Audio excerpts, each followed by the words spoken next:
बिस्मिल्लाहिर्रहमानिर्रहीम। अस्सलाम वालेकुम। कैसे हैं आप व्यूअर्स? उम्मीद करता हूँ बिल्कुल खैरियत से होंगे।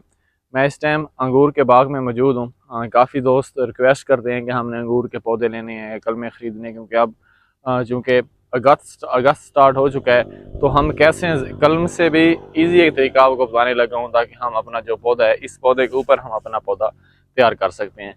जी हाँ, मैं बात कर रहा हूँ एयर लेयरिंग की। जिस टाइम सावन का महीना शुरू होता है, मानसून की बारिशें आना स्टार्ट हो जाती हैं, उस टाइम हवा में जो नमी है वो बहुत ज़्यादा बढ़ जाती है। तो ये बेहतरीन टाइम होता है कि आपने इस टाइम अपने पौधे के ऊपर एयर लेयरिंग कर सकते हैं। एयर लेयरिंग किस शाख के ऊपर करते हैं, पहले मैं आपको ये बताऊंगा, उसके बाद आपको करके बताऊंगा कि हमने इस मंथ में एयर लेयरिंग किस तरह करनी है। क्योंकि अभी ज़्यादातर दोस्त अंगूर के बारे में पूछ रहे हैं, तो अंगूर के ऊपर करते हैं आज एयर लेयरिंग। उसके बाद जैसे जैसे दोस्त कहेंगे दूसरे प्लांट्स के ऊपर भी आपको प्रैक्टिकली करके दिखाऊंगा। तो अभी हमने ये शाख चूज़ की है। आपने एक ऐसी शाख का इंतखाब करना है जो बिल्कुल फ्रेश शाख हो। अब ये शाख है, ये इसी साल की शाख है, बिल्कुल फ्रेश शाख है, 5-6 मंथ इसकी उम्र है। आप ये देख सकते हैं, आपने ये शाख लेनी है और ऐसी शाख लेनी है जो बिल्कुल मेच्योर हो, उसकी ग्रोथ भी अच्छी हो। अब हम इसकी यहाँ से अगर एयर लेयरिंग स्टार्ट करते हैं तो आगे हमारे आगे जो है एक कम अज़ कम 1.5 से 2 फीट का एक बेहतरीन पौधा तैयार हो जाएगा। अब आप इसे लंबी शाख भी कर सकते हैं।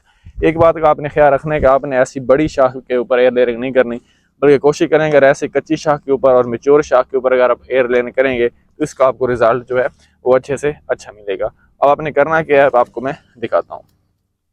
पहले जो गैर ज़रूरी शाखें हैं वो आपने रिमूव कर देनी है। अब देखें, एक इसकी शाख जिनके बाद आँख यहाँ है और दूसरी यहाँ है। अब हमने क्या करना है, हमने यहाँ से लेना है कटर। आप इसका इस तरह भी ये रिमूव कर सकते हैं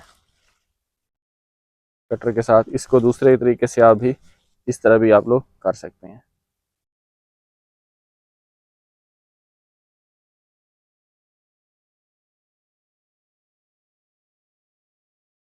जो इसका ये बारीक छिलका है, आपने ये सारे का सारा जो है छिलका इसका उतार लेना है ताकि ये पौधे को थोड़ी स्ट्रेस जाएगी और जो हमारा प्लांट है अब यहाँ से इसकी जो है वो रूट्स निकलना स्टार्ट हो जाएगी। इसको मैं यहाँ से मुकम्मल तौर पर जो इसकी ऊपर वाली तह है, चमड़ा है, इसको उतार रहा हूँ।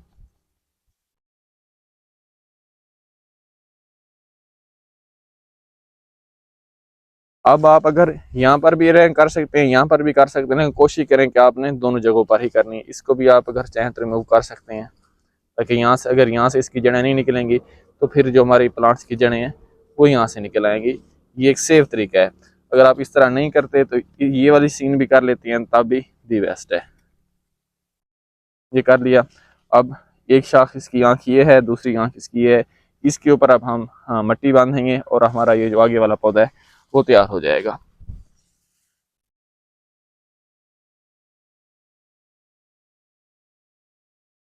जी देखें, मैंने ये मट्टी ले ली है। मट्टी आपने किस तरह की लेनी है, आप कंपोस्ट भी ले सकते हैं। नरम मट्टी लेनी है जो नमी ज़्यादा रखे। कोशिश करनी है कि जिस टाइम आपने ये पौधा इसके ऊपर बांधना है, मट्टी बांधनी है, उसके बाद कम से कम 15-20 दिन तक ये मट्टी नम रहनी चाहिए। अगर ये खुश्क हो जाती है तो फिर किसी भी सिरिंज वगैरह की मदद से आपने इस मिट्टी को नम रखना है। बांधना किस तरह है, ये कोई किसी भी किस्म का आप लोग जो है इसको ये शापर की मदद से आप लोग इसको बांध सकते हैं।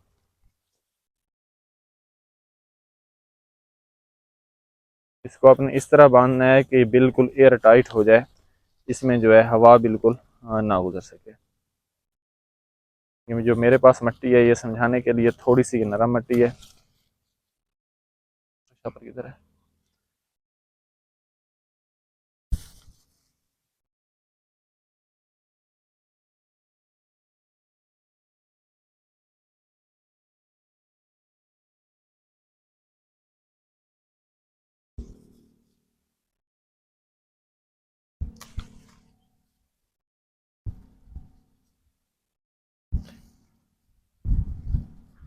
अब देखें, ये मैंने इसको बांध दिया है। मेरे पास इधर धागा नहीं है, मैं इसके बाद इसको धागे की मदद से इसको मुकम्मल तौर पर इसको मैंने लपेट देना है। तो आप इस तरह एक पौधे की एयर लेयरिंग कर सकते हैं। यहाँ से आपकी शाखें 40 दिनों बाद आपको नजर आना शुरू हो जाएंगी और आपका ये जो आगे वाला है 1.5 से 2 फीट का जो पौधा है, ये सेहतमंद पौधा जो है वो आपका तैयार हो जाएगा। अगर इस वीडियो से रिलेटेड आपका कोई भी सवाल है तो लाजमी शेयर कीजिएगा। इंशाल्लाह मुलाकात होती है बहुत जल्द एक नई वीडियो के साथ, नए टॉपिक के साथ। इजाज़त दीजिए, अल्लाह हाफ़िज़।